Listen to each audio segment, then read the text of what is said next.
Bonjour, c'est iPod Touch SE Pro et aujourd'hui je vais vous montrer l'application Bright Slide pour votre iPod Touch iPhone Jailbreak SLFM 5.0+. Bright Slide, c'est quoi? C'est une application qui est gratuite sur Cydia et ce qu'elle permet de faire, c'est augmenter, diminuer la luminosité, activer la flashlight, le Wi-Fi, 3 applications vos favoris, le son et un petit peu plus encore. Fait que c'est ça qu'elle fait via un mouvement activator. Fait que ça te donne d'avoir des réglages comme un peu un genre d'SB settings mais plus petit comme ceci.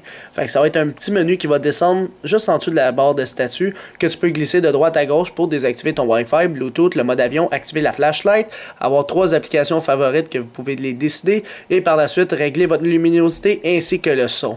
Fait que au début l'application ce qu'elle faisait seulement c'est pour la flashlight puis la luminosité, mais là elle en a un petit peu plus d'options. Fait que c'est Bright Slide, gratuite sur Cydia. Alors faites juste l'installer, confirmer. Ça va vous demander de relancer Springboard. Faites-le. Une fois le Springboard relancé, il n'y aura pas d'icône sur Springboard de votre appareil. Ça va être directement dans les réglages. Il y a la section Activator qu'il faut aller gosser dedans, puis Bright Slide. On va commencer par Activator. Premièrement, vous dites partout, peu importe où vous êtes sur Springboard dans une application. Là, vous décidez le mouvement Activator. Vous avez toujours fait ça, vous êtes habitué. Moi, c'est lorsque je double tape sur la barre de statut, ça va activer Bright Slide. Alors, tout ce que j'ai à faire, c'est trouver Bright Slide, le cocher, et par la suite, lorsque je vais appuyer double sur la barre de statut, ça va ouvrir Bright Slide. Alors, ça, c'est fait.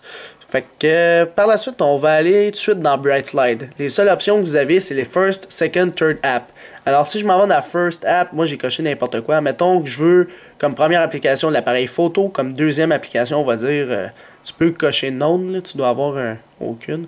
Sinon, je pense que tu es obligé d'en avoir. Là. Fait que c'est un peu niaiseux. Mettons, moi, je m'en vais tout le temps prendre des photos, mes messages textes, ou sinon, je m'en vais souvent sur l'App Store. T'in. Fait que là, tu fais tout le temps Apply Change. Fait que si tu fais pas ça, ça va pas s'appliquer. Alors là, c'est fait. Peu importe où vous êtes sur Springboard dans une application, double tapez sur le mouvement Activator que vous avez fait.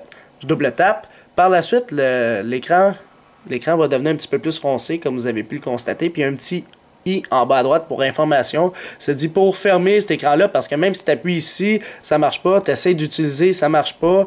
Il y a juste ton Home button qui marche. Il faut juste que tu double tapes n'importe où sur Springboard de votre appareil. Fait que là, tu peux régler ta luminosité, puis quand tu l'as réglé, que tu veux le fermer, tu double tapes dans le vide. Fait que là, je reviens sur mon application. Quand je me tasse à droite, c'est mon volume. Alors, je peux régler mon volume comme je veux. Je vais le mettre au max. Sinon, quand on se tasse à gauche, vous avez la possibilité de désactiver le Wi-Fi, le Bluetooth, l'activer. Quand c'est bleu, c'est que c'est activé. Puis quand c'est noir, dans le fond, c'est désactivé. Fait que par la suite, la flashlight, elle s'active. Fait que ça, c'est bon pour les 4 et les 4S. Ceux qui ont la LED ici de la flashlight, vous pouvez l'activer directement juste via un mouvement activator. Le mode avion, alors quand je l'active, ça se met en mode avion. Le Wi-Fi se désactive automatiquement. On va le remettre comme il était. Sinon, j'ai mes 3 applications que j'ai configurées ici. Caméra, SMS, App Store. Fait que là, mettons, je m'en vais dans la caméra, pouf, la caméra s'ouvre automatiquement. Si je retourne à gauche, SMS. Là, ça va aller dans mes messages automatiquement. Sinon, là, c'est pas ouvert, là. L'application vient de sortir en passant, fait que c'est sûr qu'il y a des bugs. Là. Fait que je vais relancer Springboard. Mais en tout cas, vous comprenez le principe. Là. Fait que là, quand je l'ouvre, il se ferme.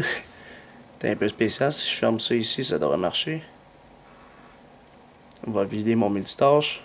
Donc, il y a encore des bugs. Fait que je vais respring. Sinon, ce qu'elle peut faire d'autre l'application, je pense qu'il y aura des mises à jour. Comme par exemple, décider dans quelle section elle va atterrir par défaut. Parce que là, en ce moment, elle atterrit toujours dans la luminosité. Mais si moi, j'aimerais que lorsque je double tape, elle atterrit automatiquement dans la première section, que les réglages de Wi-Fi, tout ça, plus mes 3 applications favorites, j'aimerais ça qu'elle atterrisse automatiquement là. Fait que je pense que le développeur va mettre une option pour ça. Quelle section tu veux qu'elle atterrisse en premier lorsque tu double tapes comme ceci. Fait que là, moi, je veux qu'elle atterrisse là dès que je l'ouvre, puis après, je me tasse droite-droite, ou tu peux même décider l'ordre, tu sais. Fait que moi, je pense qu'il va mettre ça à jour bientôt sur Cydia. Alors, c'est pas plus compliqué, dans le fond, pour l'application Bright Slide pour votre iPod Touch iPhone, Jailbreak SLFM 5.0+. Alors, pour l'application Bright Slide, je donnerai un total de 3 étoiles. Alors, pourquoi 3 étoiles? Personnellement, parce que l'application Bright Slide, premièrement, est gratuite sur Cydia, et par la suite, elle apporte comme des nouvelles fonctionnalités. C'est comme un SB Settings, mais en plus petit. Puis en plus de ça, tu peux mettre des applications que tu veux loader, tu sais, ton top 3 d'applications, désactiver ton Wi-Fi facilement. Le plus intéressant, activer la flashlight lorsque tu as un iPhone 4 ou 4S. Fait que c'est beaucoup plus facile que d'ouvrir une application puis de le mettre à on pour que la LED s'allume. Puis, tu sais, tu peux régler ton volume puis ta luminosité directement de là. Mais encore là, SB Settings le fait, sauf la flashlight puis les top 3 applications. Fait que c'est pas plus compliqué pour l'application Bright Slide. Vous, cher public, qu'est-ce que vous pensez de l'application? Est-ce qu'elle mérite plus ou moins que 3 étoiles ou même 3 étoiles? Juste dans les commentaires ci-dessous sur YouTube seulement, mettez votre note en étoile et par la suite, via un script PHP, la note publique va être calculée automatiquement dans le lien de la description de la vidéo. Alors c'est tout pour l'application Bright Slide pour votre iPod Touch ou iPhone. Jailbreakers le fait moins 5.0+. Visitez mon site internet www.ipodtouchsupport.com. Abonnez-vous aussi à ma chaîne YouTube en cliquant sur s'abonner. Vous pouvez aussi aimer la page Facebook d'ICIAP officiel, me suivre sur Twitter et aussi me suivre personnellement en vous abonnant à mon compte Facebook. Tous les liens sont à la fin de la description de la vidéo. Alors c'est ça, c'était iPod Touch Support, merci.